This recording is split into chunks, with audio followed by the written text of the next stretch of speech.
Nako po, mga minamahal. Boycott daw po si Chokes to go. Nakakaloka tong mga ano na to, no? Tong mga DDS na super panatiko, no? Alam nyo mga minamahal, ang witty naman kasi ng advertisement ng Chokes to go. Hindi ko lubos maisip na bakit guilty yarn. Nakakatawa. So ngayon, gusto nilang i-boycott si Chokes to go. Wag daw bumili kay Chokes to go. Kasi daw masama daw yung ginagawa ni Chokes to go.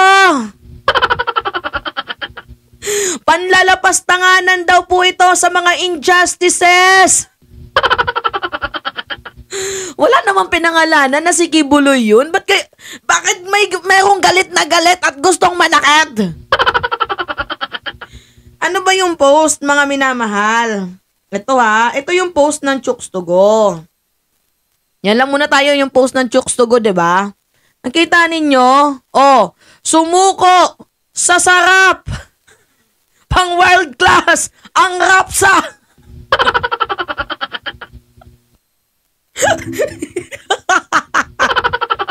Oh, sabi dito, kapag world class ang rapsa, mapapasuko ka talaga. Kaya Chokes to go na.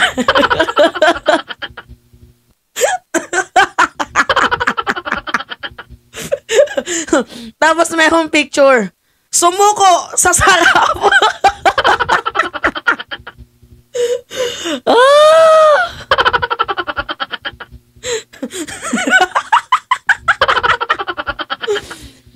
Nakakaloka din tong si Chokes to go, no? Pero anyway, ang witty ang witty ng advertisement nila. At saka hindi lang naman yan yung naging advertisement nila. Ito pa, tingnan nyo to. Ang sarap sa Pinas. Welcome back. Di ba nakita nyo? Sino ba? Di ba? Wala namang pinapatamaan dito. Mga OFW, turista o naligaw lang ng landas, balik-balikan mo ang legit na sarap. Welcome back sa Pinas! At kahit sa ang sulok ng kapuluan ay may Chokes to go store na naghihintay sa'yo. Ay, walang binanggit dito na si Alice Go, ha? Pero ang mga comment dito, Chokes to go. Tapos dito magagalit kayo sa post. Sumuko sa sarap.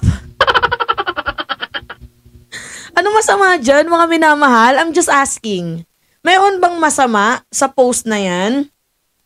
Pwede namang sabihin ng Chokes to go na inspired by Kibuloy. At walang nilabag sa batas dyan, mga minamahal. Kasi ang sabi ni attorney Mark Tolentino, boycott natin Chokes to go. This is an irresponsible and unethical advertisement and considered as a cybercrime. Chokes to go, apologize or face a suit. Nagbanta na, mga minamahal. Nagbanta po, nagbanta. Pero kung mapapansin nyo, mga minamahal, ano nga ba yung na-violate ng Chokes to go? Dahil unang-una, wala naman silang sinabi na si Kibuloy, wala naman po silang sinabi niyan. At saka, mga minamahal, alam nyo, nung sinend ko to sa tita ko, sabi niya, maka-order nga ng Chokes to go, 3. Mga minamahal, nung sinend ko to sa tita ko, sabi sa akin ng tita ko, maka-order nga ng Chokes to go, 3. Imbis na binoboykot ninyo, mas naparami patuloy yung order kasi kayo na mismo pina-viral nyo. Diba? Pwede naman sabing inspired by Kibuloy. Wala namang sinabing si Kibuloy yan. Talaga nga naman pag kumain ka ng Chokes to go, mapapasuko ka talaga sa sarap. Masarap naman talaga, mga minamahal, kasi kahit walang sauce, napaka-juicy ng Chokes to go, mga minamahal. Actually, yung ginawa nga ng Chokes to go is a genius advertising, mga minamahal. Yan po yung sinasabing great example ng marketing. Hindi kasi nagigets ng mga DDS na to. Syempre, alangan naman, syempre ang kailangan natin ngayon mga minamahal, pa-viral, 'di ba? Pero wala namang sinasabi na si Kibuloy yan. So, the only things to make your product viral is yung mga trending ngayon. 'Di ba? Sino nga ba yung trending ngayon? Wala akong sinabing si Kibuloy. At saka wala din naman silang sinabing si Kibuloy yan. Nag-viral lang talaga kasi, 'di ba?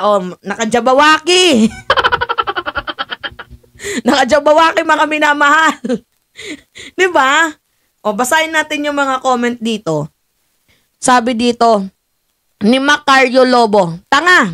Saan banda sa RA 10175 ang violate ng Chooks to Go? Again, ang tatanga ninyo. Kasi 'di ba cybercrime, binasa niya yung RA 10175. Nasaan diyan yung cybercrime? May mga sikat na mga artista din na nag-comment. Sabi ni Alexis Simato, mga vlogger. Anong case? Wala namang sinabing siya si Kibuloy. Affected so much. Guilty yarn. Yun na nga mga minamahal eh. Imbis na na makakuha sila ng simpatya, ang nangyari mga minamahal, mas lalo silang kinagalitan. Sabi dito, you and what the kulto boycott? May pambili ba kayo? These people are delusional. Mana sa FBI, most wanted criminal. That's a facts. This is clearly a satire. Totoo, satire mga minamahal. For a so-called lawyer, you seem to know the law yourself. You seem to not know the law yourself. Why not to try to be a comedian instead? Good job, Chooks to Go.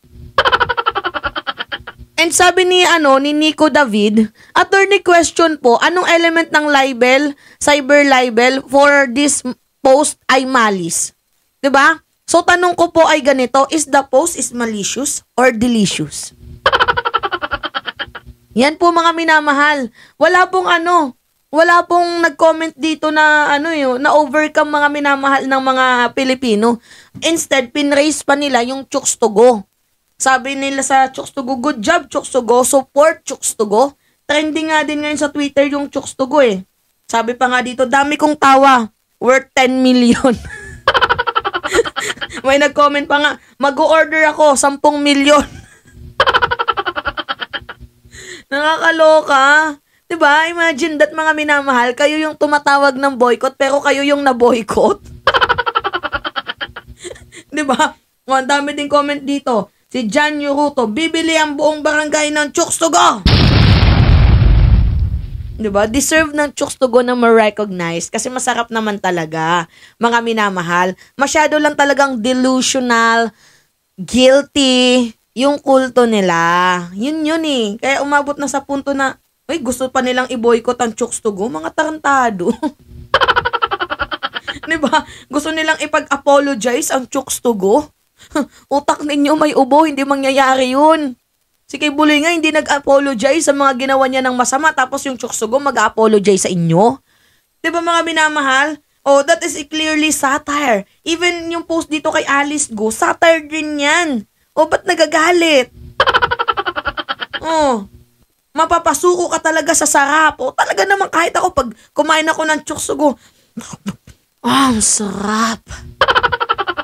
Di ba talagang literal na mapapasuko ako sa sarap? Ma, ayoko na. Patawad pero gusto ko pang kumain ng Chooks to Go. Di ba? Nakakaloka. Wag niyong i-boycott yung Chooks to Go. Sa halip, suportahan pa natin ang gawang Pinoy. Di ba? Anyway, yun po mga minamahal. So, it's me again, si Mima Alicia nyo at nagbabalik ulit para sa ating panibagong video.